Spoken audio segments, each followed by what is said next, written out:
Hi, I'm Dong Sean. Welcome to Digging into China, where we explore China in depth to reveal unique perspectives.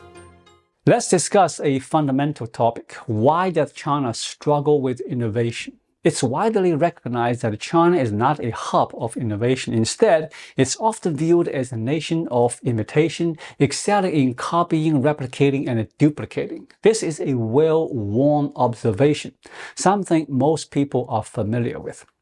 Yet, few have deeply explored why China has become a country of imitation rather than innovation. There is a profound reason behind this, and examining it today carries real significance. As China decouples from the United States and to some extent from the developed world, the consequences for its economy and its people's livelihoods could be severe, with impacts that are difficult to fully predict. We'll approach this topic from three perspectives. First, we'll examine the concept of innovation itself. What does it truly mean? To address this, I'll introduce some basic principles from evolutionary economics. Second, we'll consider the role of entrepreneurs and businesses. Businesses are critical venues for innovation, serving as incubators for new ideas. They too are part of the economic evolution process. So we'll apply evolutionary economics concepts to analyze this. Third, we'll look at a society. A given society produces specific knowledge structures and types, and the knowledge generated in Chinese society doesn't align with innovation. Ultimately, innovation is tied to the nature of societal knowledge. Through these three lenses, I'll explain why China lacks innovation and unpack the underlying causes. Let's begin with the first question. What is innovation? How do Chinese people interpret this concept? To illustrate, let's consider some recent news about innovation in China. In February this year, an article in the state-run Economic Daily reported that in 2024, China's total research and development spending surpassed 3.6 trillion yuan, a 3.8% increase, ranking second globally. This massive investment, article claimed, will drive China towards becoming a leading innovator. Another report citing People's Daily via China's National Intellectual Property Administration stated that China's innovation capacity ranks among the world's best, placing 11th globally. This success, it said, stems directly from the Communist Party and the state's strong emphasis on innovation, substantial financial investment, and meticulous planning. The article argued that without such support, China would have made no progress in innovation. I don't need to cite more examples. The Chinese government consistently frames innovation in this way. It begins with unified national planning, followed by significant societal funding, and culminates in steadily rising innovation rankings. This is China's innovation narrative. Many in China criticize the government, expressing frustration, but their reasoning often mirrors the official line. These critics might argue that China lacks innovation because government data is unreliable, that the reported investments in innovation are inflated, and that much of the funding is siphoned off by corrupt officials. They attribute China's lack of innovation to Communist Party corruption. While this view is popular, it's a simplistic argument that doesn't withstand scrutiny. So, why does China struggle to innovate? A key reason is its reliance on a planned economy. The very concept of planning in this system conflicts with innovation. To put it plainly, planning is the antithesis of innovation. This issue isn't rooted in corruption. To understand this fully, we must explore some foundational ideas from evolutionary biology and evolutionary economics. Economists have long noted similarities between economic and biological systems. In the late 19th and early 20th centuries, economist Thorsten Veblen began applying evolutionary theory to economics. Later, scholars formalized this approach as evolutionary economics. By the 1970s, as our understanding of evolution deepened, evolutionary economics gained traction. Let me outline the core concepts of evolution simply. Evolution involves three elements: replication, variation, and selection. These form the essence of evolutionary theory. Life sustains itself through self-replication, relying on heredity to persist. In economics, repetitive production labor serves as a form of economic self-replication. Production techniques and methods must also replicate to endure. In these ways, economic and biological systems are strikingly similar.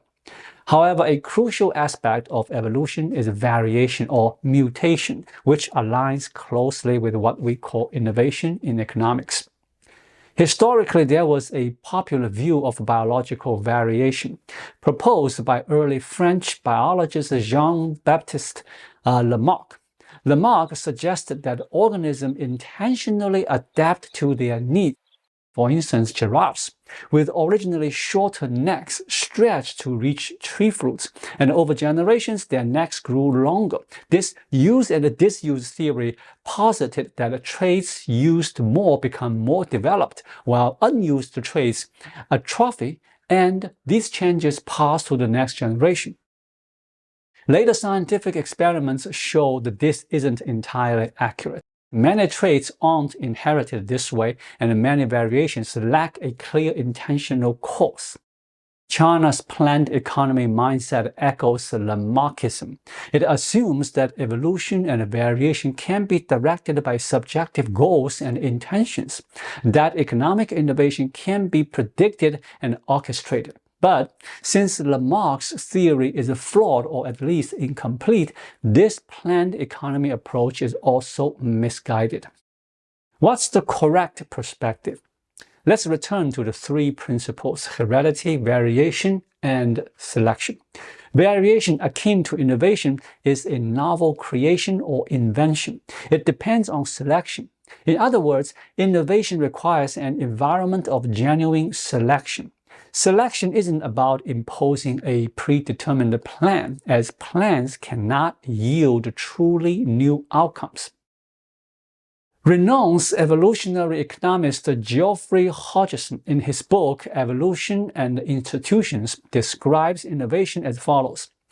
Meaningful human creativity involves creating new structures and dimensions, not merely adjusting existing parameters. Human behavior should embody an element of uncertainty and uncaused cause. This view holds that human choice and creativity are inherently unpredictable, allowing for free action. This perspective challenges the neoclassic idea of programming human behavior with fixed preferences, which leaves no room for true choice. Genuine innovation transcends simple cause and effect logic. It depends on the environment that permits free choice, fostering the potential for innovation to emerge. Innovation must be nurtured and awaited, not forced through planning. Yet, once innovation takes hold and a new order forms, it appears determined at a macro level, fitting into a cause and effect framework. Thus, the world is both determined and uncertain, consistent with modern chaos theory. Hodgson further notes that the complexity in the chaos theories reveal that even a deterministic world appears random and unpredictable. This doesn't affirm determinism. Rather, it suggests that even under deterministic assumptions, free will remains viable. Order and chaos are intertwined. Order arises from chaos, and freedom is the source of order. China's planned economy, however, stifles this freedom. Its business environment and the social structure are rigidly authoritarian, with the government dictating all. There is no space for free will or spontaneous order. The Chinese government fears uncertainty and seeks to eliminate it.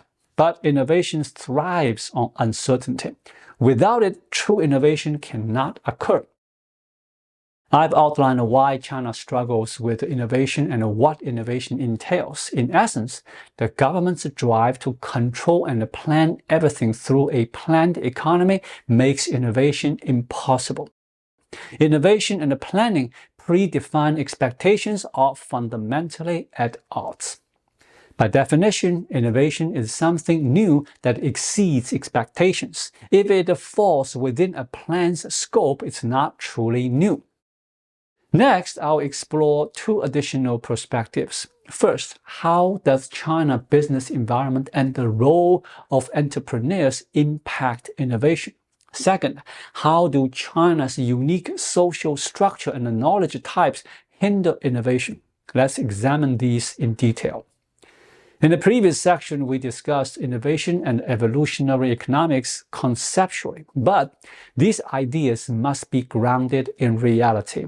All innovation requires a tangible vehicle, and that vehicle is the fundamental economic unit, the business. Businesses exist to lend certainty to the uncertainty of innovation through specific organizational forms. They serve as incubators for innovation. Economist Ronald Coase argued that business emerged due to transaction costs. If the internal management costs are lower than market transaction costs, a business forms. As this structure is more efficient and cost-effective, one of the business's key functions is integration, a unique institutional role. Businesses unite talented individuals with production capabilities, creativity, technical expertise, and management skills, alongside various resources. In doing so, they enhance the efficiency of innovation. Within a business, the entrepreneur's role is paramount. Many in China undervalue entrepreneurs, likely due to the absence of a Western entrepreneurial tradition. Yet, entrepreneurs are indispensable. They may not be the most technically proficient or inventive, but they possess a unique ability to orchestrate diverse talents effectively. And this skill is known as knowledge of opportunities without certainty. Economist Israel Kirzner, in Competition and Entrepreneurship, explains that a true entrepreneurial spirit stems from alertness to information, not its complete mastery. Practically, the knowledge of a business employee isn't owned by them, but by the entrepreneur who hires them. Entrepreneurs know whom to recruit and where to find individuals with profit-generating knowledge. Their primary role lies in strategic vision and integration, transforming disparate knowledge and skills into a cohesive system. In modern social network theory, entrepreneurs are critical nodes in the economic network. At a macro level, the economy is a decentralized, complex structure akin to the neural network of the human brain. But at a micro level, it's not entirely decentralized. It features a centralized, star-shaped structure, with the entrepreneur at the center, connecting all branches. Without this node, a structural hole emerges, disrupting the organization and causing the business to collapse. This node is vital. The communist system excels at dismantling these nodes, creating structural holes. In the 1950s, China's public-private partnerships forcibly removed entrepreneurs from businesses, generating massive gaps. Business neared collapse. The communist government responded by installing officials to manage them, attempting to fill these holes with bureaucrats. But bureaucrats lack the knowledge and abilities of entrepreneurs. They cannot integrate economic resources or inspire creativity in subordinates. The structural hole widens, and no amount of patching helps. To prevent total collapse, the government resorted to planned and administrative system, transforming businesses into government-like entities. These state-run enterprises are rigid, lacking the free will to choose, and thus cannot innovate. Now let's turn to the third perspective, specific types of knowledge. Innovation isn't a haphazard, it's a distinct type of knowledge not produced by every society. Sociologically specific social structures correlate with the specific knowledge types. China's unique social structure shapes its knowledge accordingly. Chinese sociologist Fei Xiaotong, in his accessible book Imperial Power and Gentry Power, observes that in ancient China before the Zhou dynasty, society resembled a feudal system. The central government had limited authority and the local governance relied on hereditary nobles. This fostered free thought and will. The 100 schools of thoughts in the pre-Qing era owed much to this classical feudal structure. After the Qing dynasty, China abandoned feudalism for an imperial system, with power concentrated in a single emperor. Unable to manage a vast nation alone, the emperor used the imperial examination system to select bureaucrats, transforming China into a bureaucratic society. Bureaucrats differed from feudal nobles in mindset. As the emperor's subordinates, bureaucrats focused on anticipating his desires, catering to his preferences, and seeking favor. They had no incentive to innovate, as innovation entails uncertainty, which could displease the emperor and risk severe consequences. To protect themselves, they pursued safe, predictable knowledge, such as the fixed moral and ethical framework of Confucianism. This bureaucratic society couldn't generate technical knowledge, leaving production stagnant. Fei Xiaotong notes that traditional societies' knowledge class lacked technical expertise but held authority. They focused on literary arts, detached from technology. As the economic elite, their interest lay not in advancing production but in preserving privileges, maintaining norms, and upholding the status quo. Fei Xiaotong's analysis shows that the emperor-centric imperial system produced knowledge that reinforced the established order, fostering a vast, corrupt bureaucratic structure incapable of innovation. China's authoritarian social structure precludes the knowledge needed for innovation. In summary, the Chinese view of innovation rests on a flawed Lamarckian perspective, fundamentally mistaken. Second, China's businesses and entrepreneurs face a hostile environment where entrepreneurs can vanish and businesses are perpetually unstable, stifling innovation. Third, China's social and cultural environment doesn't cultivate innovation-friendly knowledge. Without such knowledge, true innovation cannot emerge. In short, Chinese society is structurally incapable of innovation. Claiming otherwise reflects a misunderstanding of China. This raises a pressing question. If China lacks innovation and is decoupling from the United States, won't the consequences be dire? Technology depreciates over time. Without internal innovation, China's existing technology will become obsolete, potentially collapsing the economic system. This could lead not only to economic turmoil, but also to a profound humanitarian crisis. How can a society sustain innovation? The answer lies in reversing the conditions I've described. First, it must dismantle bureaucracy.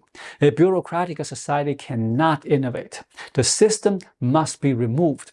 Second, society must protect entrepreneurs and businesses through the rule of law and clear regulations to foster innovation. Third, it must establish rules to safeguard free will and the emergence of uncertainty, as innovation depends on it. These three elements are essential. As the adage goes, greatness cannot be planned. Thank you so much for watching. If you find this video helpful, please like it, drop a comment below, and hit the subscribe button right here. It really helps YouTube suggest my video to others. I'll be back with more content soon. Until then, be well.